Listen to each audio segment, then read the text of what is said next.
How would or could the Australian ballot affect the quality of voter participation in the United States?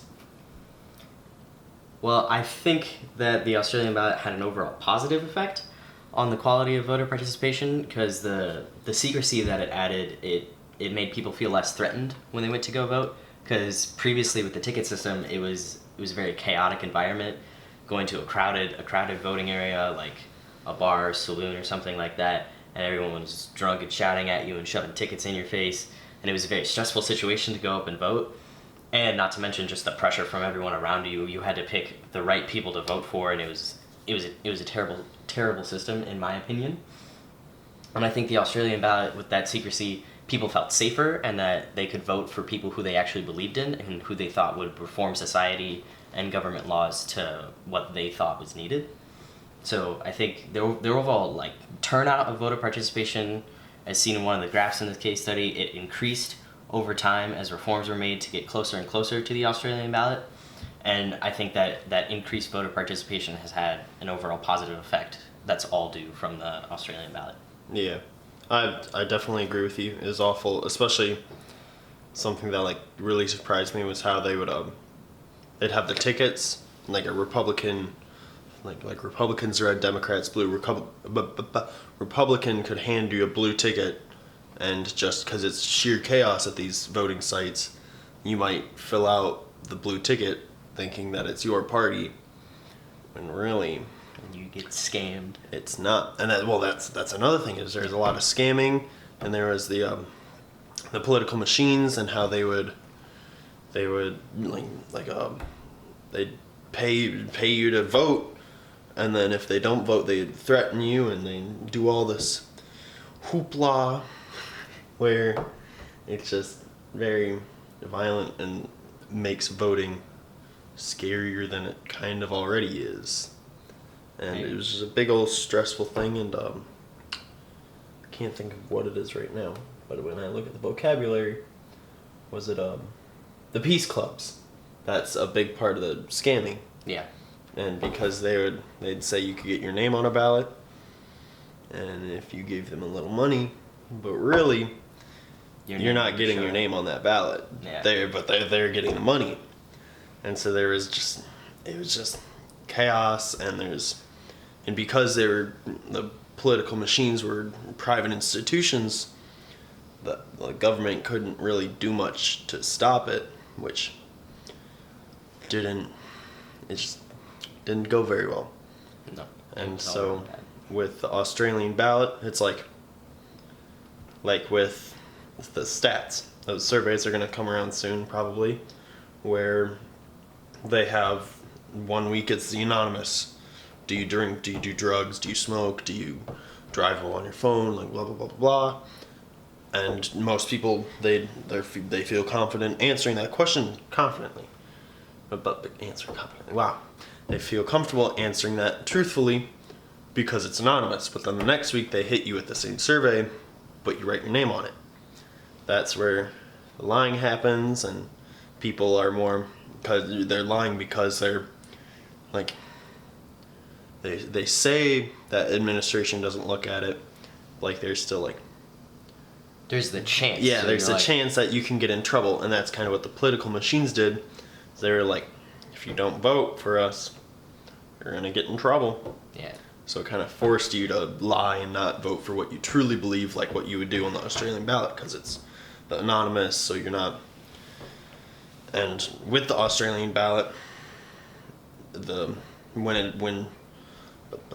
when we had gotten to the Australian ballot, the election sites were a lot more secure, but that could also be one of the negatives for the Australian ballot, is because you had to have the signature of the person, the opposite party, what was it? Every ticket had a number and a stub to it. Yeah, this number, the stub, it had to have the what's the name for it? The ballot official. The initials of the ballot clerk. That's what. Yes, the ballot clerk. You had to have the initials. He had to be the opposite party, and if those four didn't line up, then the vote didn't count. So that could also, either by interference, because he's the opposite party, he could purposely interfere with something like that, like maybe he doesn't initial or he doesn't. I don't know. He could interfere with that, or simply just there's a mistake, Yeah. and so that could also kind of affect the not like the voter turnout because voters could show up, but then some of those tickets don't show up in the end because you have to have those four. That's It's cool. like when you show up to the BMV. So you All those always hoops to jump through. missing something at the Yeah. BMV, I could see that. and so it's kind of like it's like that. They're like, No, yeah, that's the all the like hoops that you have to jump through with the Australian ballot. I could see that as a definite negative because there's a lot more things that could go wrong. yes, A lot more technicalities to it. yes, which Right. it helps, but also It helps keep the integrity of the voters, but I agree that there's a lot more turns that could go wrong yes, along the way. and so Next question. yes, are we? We're gonna do consider campaigns and elections as linkage institutions. How does or would the adoption of the Australian ballot affect the quality of that relationship? Well, I think for negatively, it how do I put this into words? It hurts the institution because they're not. I'm trying to think of how to phrase this. They can't really force you into doing stuff anymore. So now it really has to be more like instead of them harassing you into voting, it's just kind of like more. Am I describing this right, or am I making myself sound like an idiot? So you're saying without like the constant harassment of the parties, it's a negative effect. It's a negative Between, effect like, on the the relationship. institution. Oh, Like, okay. not when we're talking about the We're relationship. talking about like the relationship from like me, common citizen, to what Me, institution. to like you as like someone, an elected official, to what your policies Yeah. are and what you're changing. That relationship. Well, within the relation, okay, that actually makes it a lot easier to describe what I'm saying. Me as the institution, I'm upset because now it's more in your power than it is in mine. That's right. I can't really force you into going my way, so I can go the way that I want that's going to benefit me and really like it's either get reelected, get more money, it's not going to allow me to force that upon you to do. Where you're going to have the choice between my institution or whatever other institution there is. And so, but then it positively affects you because you have your choice and you're not, the institution's not like me. Yeah, I think it definitely had a positive effect from the aspect of like the citizen. common citizen because Yeah. it's that classic phrase, a government of the people for the people. So I'm gonna be able to vote for you in secrecy based on my own beliefs in the hopes that you will change policies in my favor instead of in the favor of like political machines or bosses. Yes, and and a now- small group of people. Yes, and now I, as the institution, am going to do, because ultimately we talked about this a few days in class.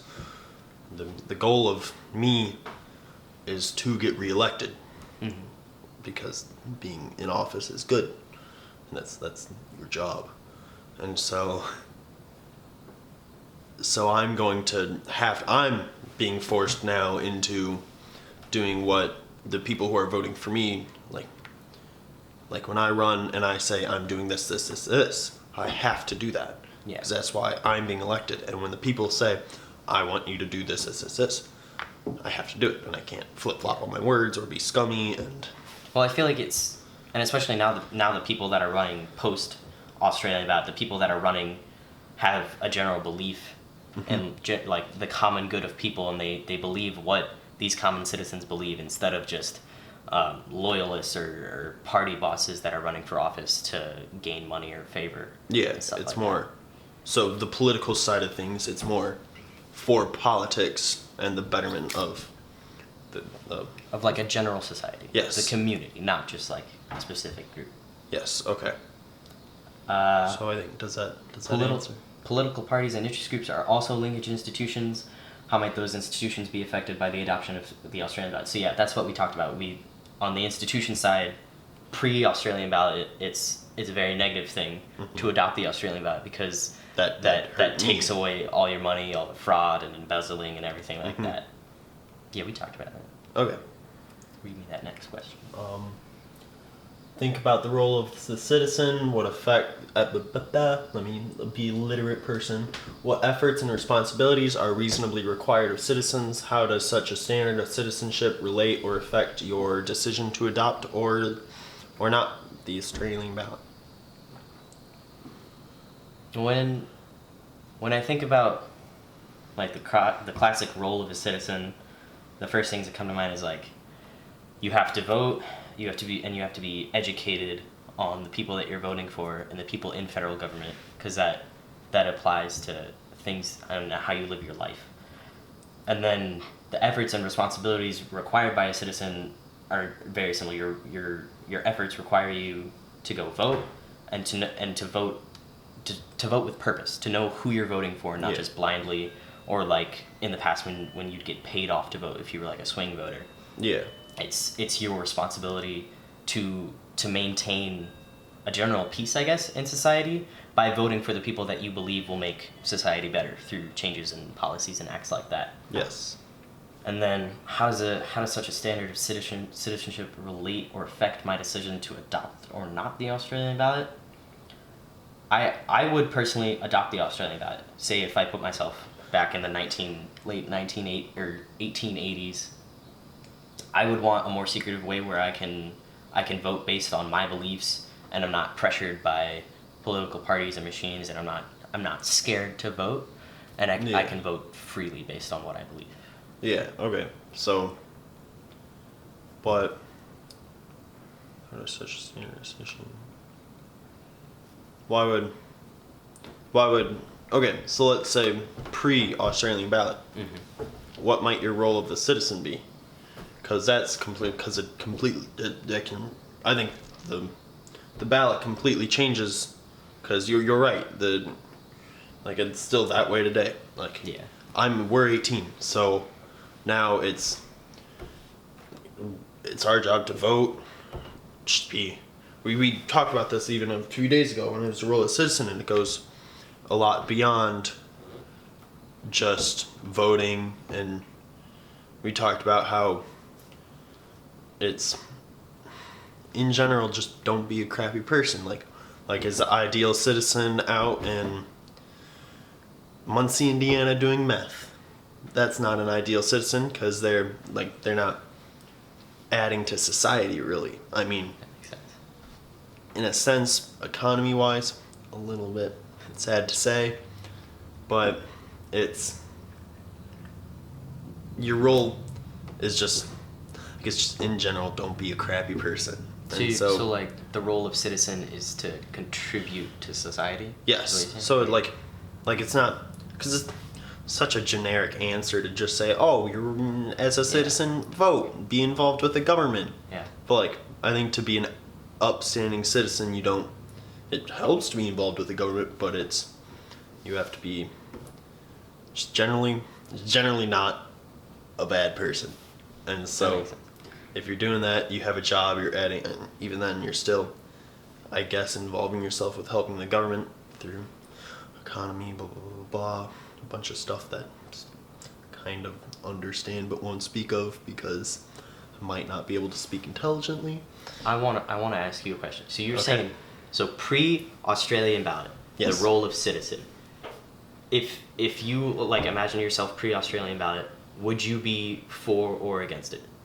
And then think of yourself as part of a political party. Yeah. You weren't like a machine boss, but you are a supporter of your party, and you are loyal to that. Okay. Well, go to the names. Henry Dibble. He was against the Australian ballot, but he didn't like how it was currently. And there was the names. I'm bad with names. The Pendleton Act and the Pendleton Act and the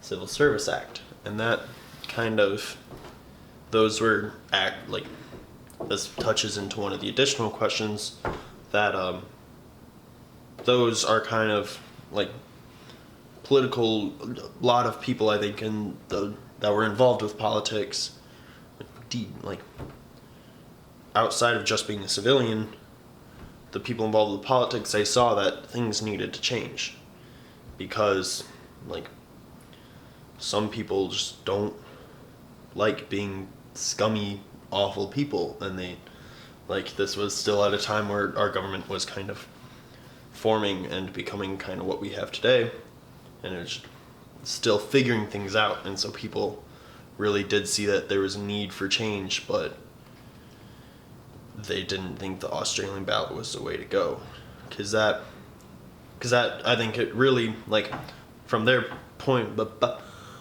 how do I form words to make an intelligent sentence? I'm gonna stop and think for 2 seconds. While you're thinking, I'm going to piggyback off what you were saying. Okay. So with the Civil Service Reform and the Pendleton Act, those were like, I think, small baby steps to eventually adopting the Australian ballot. Yeah. But it didn't necessarily say it in the case study, but what I gathered was a lot of people were scared of adopting the Australian ballot because it was foreign. Yeah. And because it was adopted in Britain, the UK, before it was adopted in the United States. And I think a lot of people had some fears. They were like, we recently just separated ourselves from Britain. Yeah. And, people didn't want to go back to what they were doing because they were afraid of things arising like a monarchy or something like that. So I think that's why people were hesitant to adopting a foreign policy. Yeah, well, you also have to think, I guess, post-war there was this whole new patriotic feeling that people had because we're our own now, but we also talked about this in class a few days ago. He brought up the fact that it's a third, and a third, I think. Whereas a third liked being a part of the UK. A third hated, like, they were like, war, now, please. And then a third were just like, I'm here. Yeah. And so they weren't really sure. And so I feel like wanting to be different from the UK is, I guess for some people it would be an argument, but then others, I think it's just change is scary. I can see that. Because a lot, they don't know. And it could also be just a lack of understanding. Because, like I guess, it's not like today where I see, if we didn't have something like that today, and I didn't understand what it was, I whip out my phone and I Google Australian ballot. I have 5 bajillion websites telling me exactly what it is. Back then, they didn't really have that, so I think there was also a lack of understanding on what it might exactly be. There's also, that's a good point. Politics can be kind of confusing. Yeah, for like the average. Yeah, man. And you have the thing, literacy, it talks about it. I was reading about it here, somewhere in there. It was talking about how literacy rates kind of really affected it because I think. Yeah, no, I think I remember. It's like people didn't know who they were voting for, per se, whether they could read or not. It was confusing as to who or what you were voting for. Yeah, I think it was literacy. The illiterate didn't really like the Australian ballot. One, because they were illiterate and couldn't read what the Australian ballot was. Then also there was a lot more going into it that they would have to read, and they had to fill out more stuff for the ballots. And where a ticket, you got a ticket, had a name on it, fill it out, get yelled at a little bit, and then you do your thing. And so I think that could kind of affect it because it involved a little more intelligence and a little more independence from each individual citizen. Which is still definitely that relates to today. It's still a big problem is because it's when you're not really talking about, like, you're not talking deep into politics. It's like the 2020 election. Whoever runs, people our age, people older, people younger, they're all going to be talking about it like they know so much about this person because they want to feel involved. Or like if I did my research on someone, like I think I'm going down a dead end path. But if I were to talk about Trump, and I researched him, I know all his policies. I researched Hillary, I know all her policies. I know everything. Well, not everything, but I've done my research. And you try to have a conversation with someone, there's a good chance that they don't know anything. And they're just going to pull words out of their butt and act like they know everything. And it's that same sense of unformed. Yeah. I think I get what you're saying. With the Yes. Australian ballot and everyone having to be kind of independent and on top of their own education for Yes. who and what they're voting for, there's a lot more room for error. Yeah. Because a lot of people don't want to educate Yeah. themselves on it if they're not interested in it and if they don't see the importance of it. But pre-Australian ballot, I think you didn't have to be educated on it. Yeah, because they waved it in your they face. shoved a ticket in your face and you'd go vote. Yeah, and they'd didn't yell matter. at you. They'd yell at you on what like you knew who was running and what they wanted, because Not even necessarily what policies they wanted. You had to vote because it was that chaotic environment. Yeah. And whoever got into office, it wasn't based on your beliefs. It was just something like money you had or to do. yeah. And full circle kind of goes back to your civil service, because with the Australian ballot, there's like people feel the civil service, I have to vote, but then they're not having the names, they're not having they're like the names, the beliefs, stuff like that. They're not really having that waved in their face, so they go and they vote randomly, and so that could also negatively affect the Australian ballot, is because there's that they want to be an upstanding citizen, which could be through voting, and there's just that walking in and voting for, you see Democrat, you're like, oh, I'm a Democrat, and then you vote for them. But you don't necessarily know Yeah. if you agree with their policies. Yeah. I can see that. And so, All right, let's go down additional questions now. okay, Explain some differences between the ticket system and the Australian ballot. we've We've talked about done that a lot, which What problems did reformers cite in regards to the ticket system, and what early attempts at reform took place? okay, so like I said earlier, the Pendleton Act and the Civil Service Act Mm-hmm. that tried to make, like, was it the Civil Service Act where they were like, don't be political machines, don't be rude. It was like- so the civil service reform was candidates that would get nominated had to be based on merit. Yes. So it wasn't just like political parties being like, we like this guy because he pays us a lot of fees from assessments and stuff. It was actually based on, I guess you could say, if you were Beliefs an and upstanding respect. citizen and respect, stuff Okay. like that. And it outlawed assessments. Okay. Yeah. So yeah. Okay. So that really, I think, helped with. It was an early attempt at reform, where they were like, let's try to keep the ticket system, but let's not have the political machines be pieces of crap. Where Less pressure from yes, political machines. and even I'm sure there's still pressure, but like Yeah. it's less violent pressure, less Yeah. threats and bribes and stuff like that. I agree. I concur. Yes. How effective were those reforms, though? I'm gonna guess not very effective, because I mean, there was still There's embezzling and fraud, and political Yeah. machines were still a thing. yeah, Post. but it's also with any government. Like, That's fair. it's, you hear about it less now, but that sort of stuff still happens.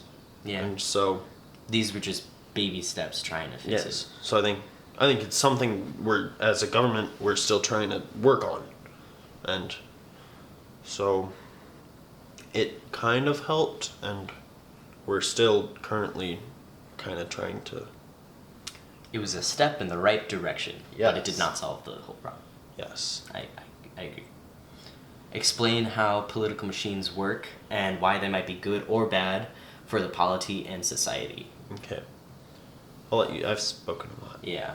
So, from what I understood, political machines were these groups of loyalists to a certain party, so say Republicans or Democrats, and the way they worked was you essentially like assigned yourself to a certain party that you agreed with the beliefs to, But then once you were in there was higher up people that told you, oh, you have to pay these fees if you want to be a part of like the Republicans, like, or if you want to be a part of the Democrats, like you got to pay these weekly fees and you've got to go to these certain voting ballots and pass out these tickets and convince these people to vote for our party.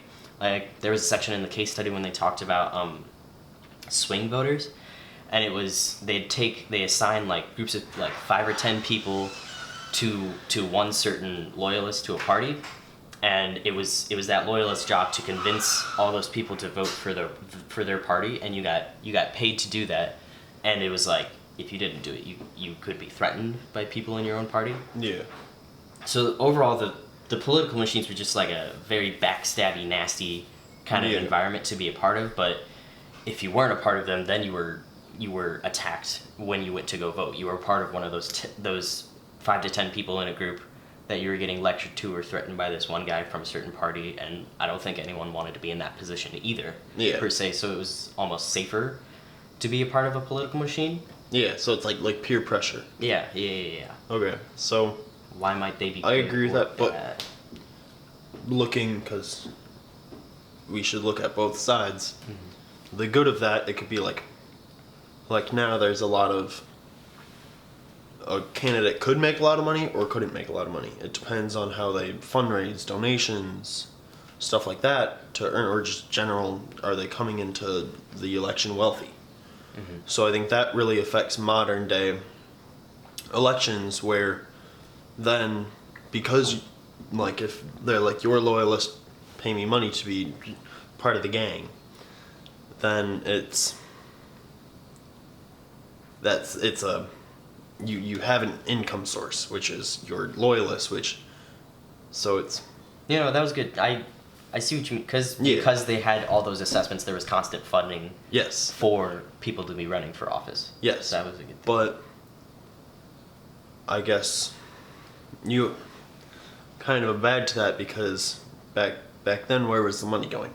There's no way to track where the money's going, mm-hmm. and they don't have the expenses of having 5 political commercials for themselves within one commercial break. They don't have to pay for the big signs that you see the one person who has 40 bajillion on Ridge. Mm-hmm. So I think the negative to that is also, why do you need all that money?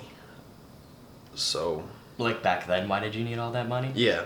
Yeah. Well, I mean, I think that was just all part of the scam. Yeah. For like political machine bosses to make money for their own gain, their own benefit. Yeah. So our battery died. So we're just going to start at the last question.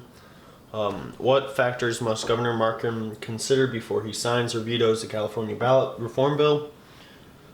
So he has to consider how the Australian ballot will affect the principles that that California government believes in. So like certain principles of democracy and principles that the founding fathers created that they want to stick true to, because they don't want to fall into a hole of monarchy like they did with Great Britain.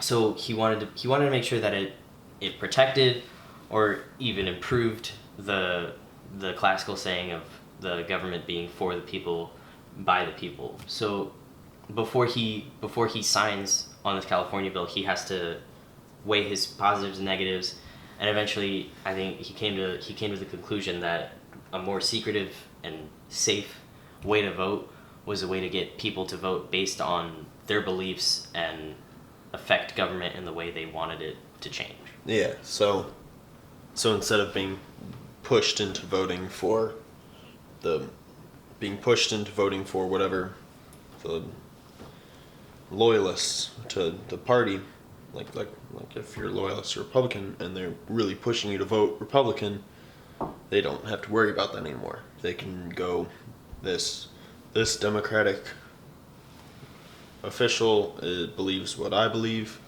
and then he goes in and votes. And so I think that allows the government to be more about the government and policies and reform and just becoming better as a country or a state in this point. And so that I think that's why he should consider that while voting, because it it allows the government to focus on getting better. So then, final question.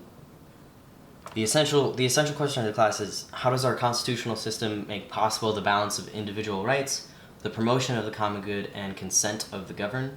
And what role do I, as citizen or resident, play in helping achieve such a balance? And based on that, why should you support or be against the Australian ballot? Well, I think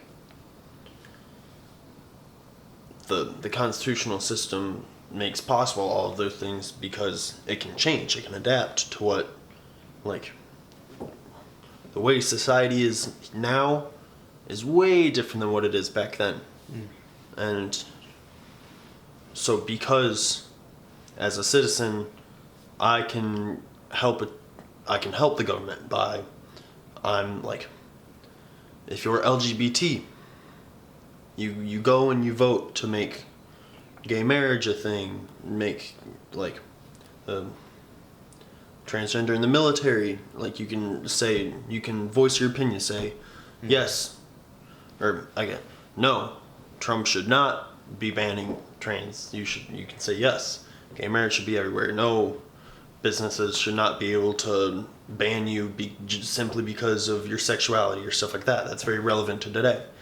And as citizens, we can affect that because the way the Constitution is set up is that's we change things as citizens, and it's the people that mostly run the government through officials. Yeah. I think that makes sense. Yeah, no, I get what you're saying. So, our constitutional system now is based off of the Australian ballot and that the privacy of voting based on your own beliefs and stuff. And I think, how does that make possible the balance of individual rights and the promotion of the common good and consent of the governed? I think it affects all three of those things very positively because you can base your votes on what you believe in and based on the politicians that you select to be in office, it'll reflect those beliefs and those changes that you want. So like you were saying, like, I would vote for someone personally who is pro all those LGBT things because I want that kind of change to be implemented in society. Yeah. But on the flip side, I think other people who may disagree also have a chance to affect government in the way they believe, and I think that's why the Australian ballot is a better system to go with because both sides get a say.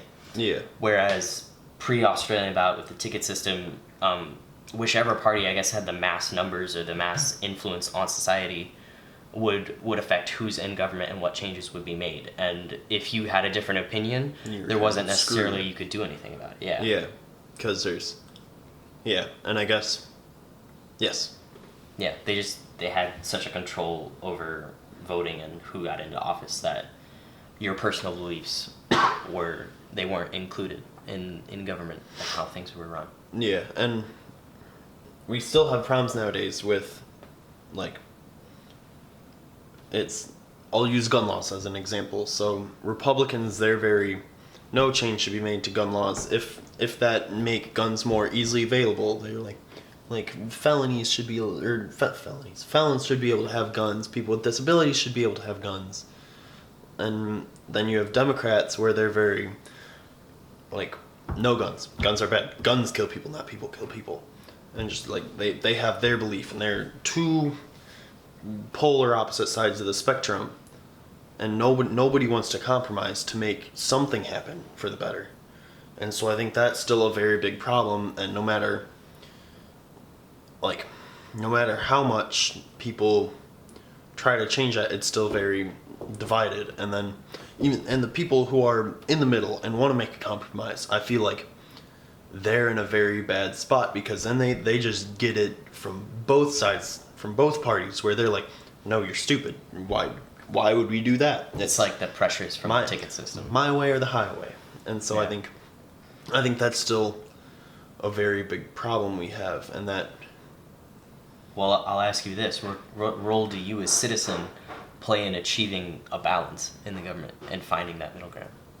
There's plenty I could do. I could send letters to Congress. There's I can you can just online say stuff. I could go vote for this stuff and vote for the middle ground and hope that it helps. But the problem is with sending.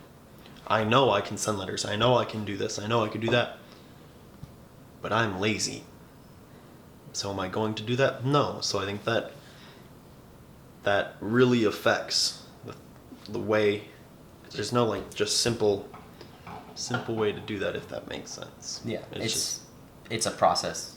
Yes. And I definitely agree that a lot of people don't want to go through that process. Yes. They'd rather just wait to see change Yeah. happen. But watch the people who.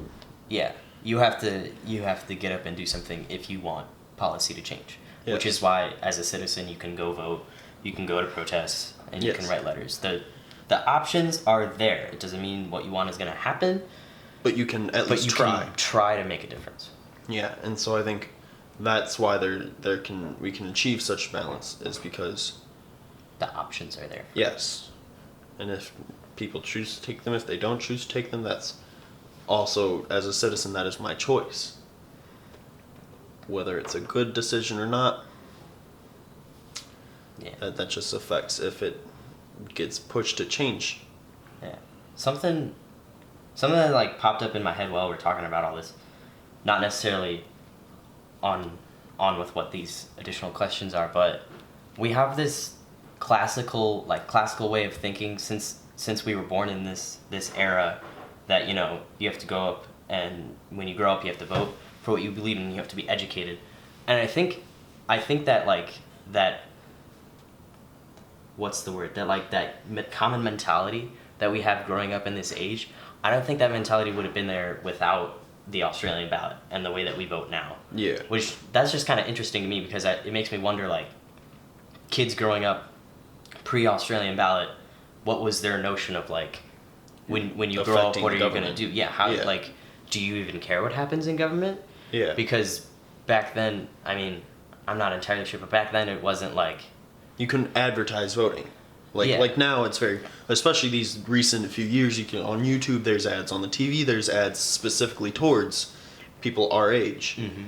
Because they're like, go vote. So what you want to change can actually change. Mm-hmm. And I think that's because, like,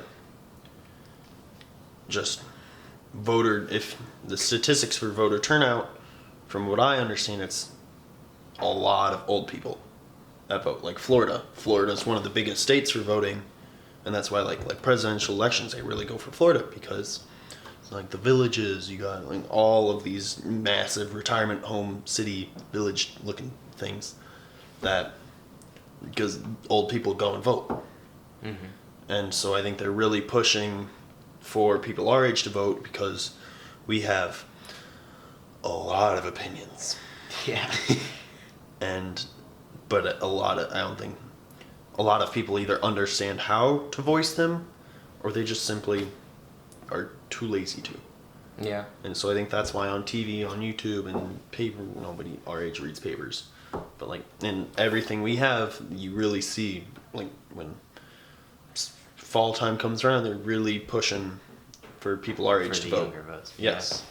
Yeah. I think it's interesting because there is the common mentality that, like, you grow up and you go vote and you be educated on it. Mm-hmm. But there is that other flip side that you've been talking about of, like, a lot of people can be lazy about it. And if you don't care about it, maybe you won't go vote, or maybe you won't go vote with an educated mind going into it.